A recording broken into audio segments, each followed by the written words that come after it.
Thousands of Lebanese, furious with their political leaders, are taking to the streets again, 4 days after a huge explosion left at least 158 dead. Some protesters have clashed with police who fired tear gas.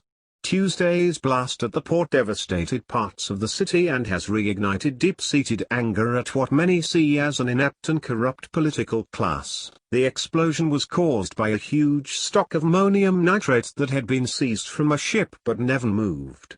But there is a huge level of mistrust in Lebanon, where an anti-government protest movement erupted last October, fueled by an economic crisis and a collapsing currency. 2 ministers who attempted to visit badly damaged neighborhoods in recent days were chased out. After 3 days of cleaning, removing rubble and licking our wounds.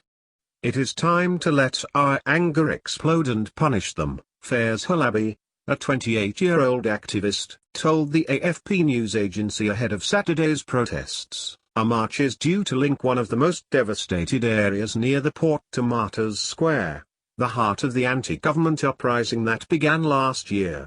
Police have fired tear gas at stone-throwing protesters who tried to break through a barricade preventing access to the parliament building. Some protesters erected mock gallows in Martyrs Square to hammer home their view of the country's political leaders.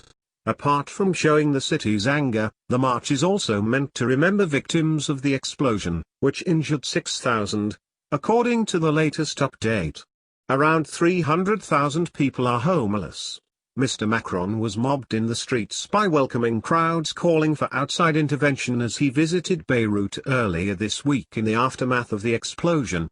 France, the former colonial power, has close economic ties with Lebanon, which defaulted on its sovereign debt in March but has been unable to agree a reform program with international lenders to obtain a bailout.